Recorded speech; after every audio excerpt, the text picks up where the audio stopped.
Saleté de poste. Allez, tu vas marcher, oui.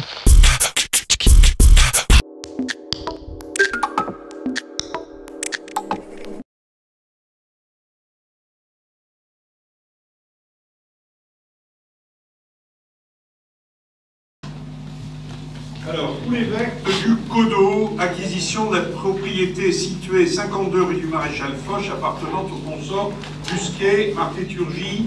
Je donne une précision, la superficie c'est passé. Voilà. Très bien, merci. J'ai surveillé les choses. Voilà. On va peut-être afficher les projections, comme ça, ça donnera une idée à tout le monde de la situation.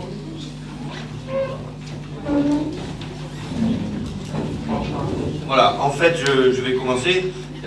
Il s'agit de prolonger, de poursuivre le projet de la coulée verte du Codeau et il se présente la possibilité d'acquérir un maillon indispensable.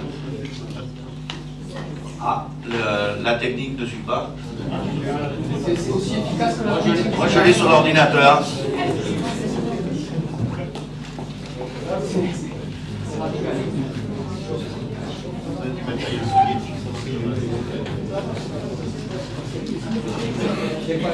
Oui, on patiente, ça fait le petit...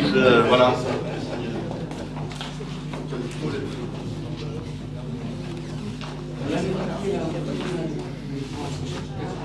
Voilà.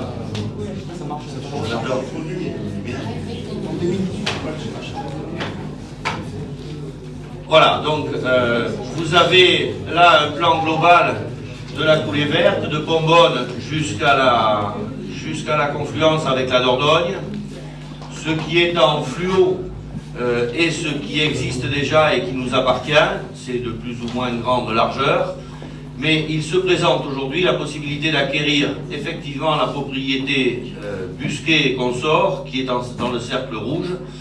Cette propriété, c'est un des anciens moulins de Bergerac, qui est un moulin assez rare d'ailleurs, puisqu'il est du XVIIe siècle et représente un patrimoine certain à réhabiliter. Et c'est surtout un maillon, un barreau important entre le restaurant de la Braise et le lotissement du Saint-Onger.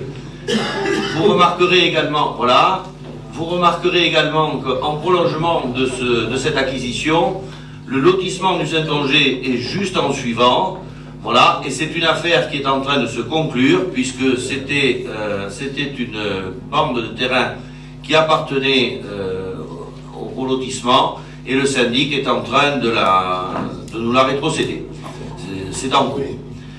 Donc, ce projet d'acquisition est cadastré section CR numéro 213 d'une superficie, et vous le corrigerez, d'environ 8000 mètres carrés et non 16 000.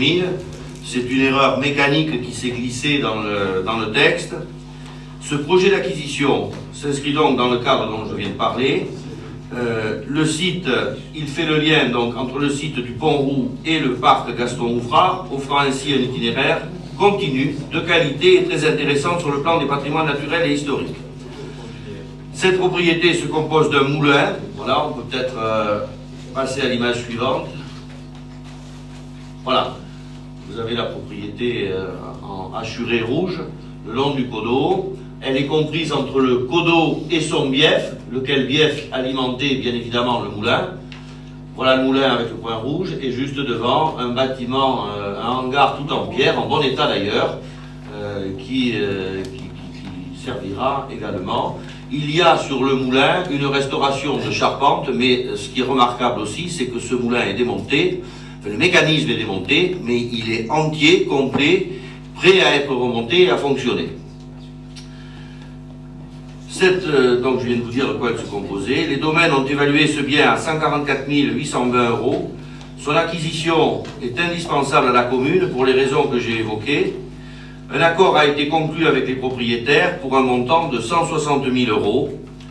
Il est proposé de désigner maître Bonneval, notaire à Bergerac, pour rédiger l'acte notarié à intervenir pour le compte de la collectivité. Le conseil municipal est appelé à décider l'acquisition de cette propriété au prix de 160 000 €, les frais correspondants étant pris en charge par la ville. Désigner maître Bonneval, notaire à Bergerac, pour rédiger l'acte notarié, autoriser monsieur le maire à accomplir toutes les formalités nécessaires et à signer l'acte correspondant. Voilà, c'est donc vraiment une partie importante de cette coulée verte parce qu'elle est à la fois promenade mais patrimoine historique et on espère bien d'ailleurs la réhabiliter en offrant au public bergeracois la possibilité de transiter par cet espace-là et d'y aménager une proposition en lien avec l'environnement, la nature, etc. Voilà. Merci. Bien. Mesdames, Messieurs, y a-t-il des observations ou des questions, Monsieur Gallon?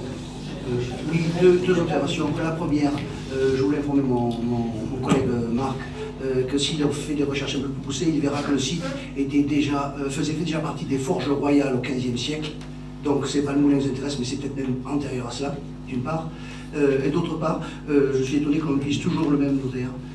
Chaque fois que la commune fait une transaction, j'avais déjà soulevé le problème l'année dernière. Voilà. Notaire. J'avais déjà soulevé le problème l'année dernière. Alors, sur le problème du notaire, je vais vous dire, c'est un problème un petit peu compliqué, parce que dans le passé, je m'étais moi-même posé la même question que vous, et j'avais vu les notaires réagir très vivement, parce que, je dirais, les actes passés avec les collectivités publiques, apparemment, ne sont pas aussi rémunérateurs que ceux qui concernent des actes passés entre personnes privées. Et donc, je veux dire, les notaires m'avaient dit, là, si en plus vous nous retirez une partie des actes, je dirais, ça n'a plus d'intérêt pour nous. Voilà. Donc je m'étais posé la même question que vous. C'est une question qui mériterait effectivement, éventuellement, d'être reposée, mais je veux dire qui me paraît quand même non dénuée de fondement.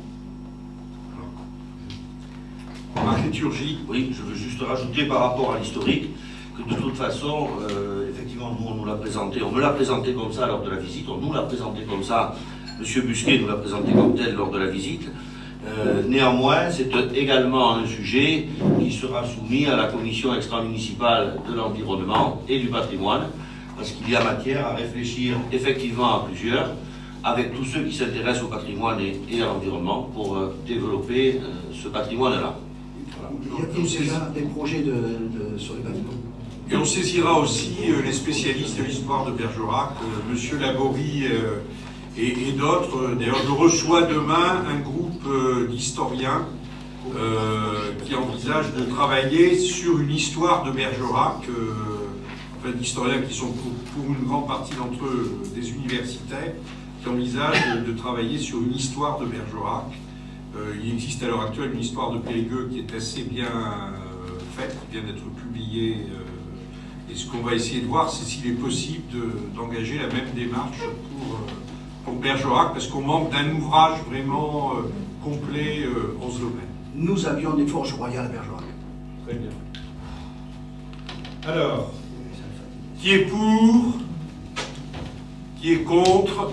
Qui s'abstient? C'est adopté. Non.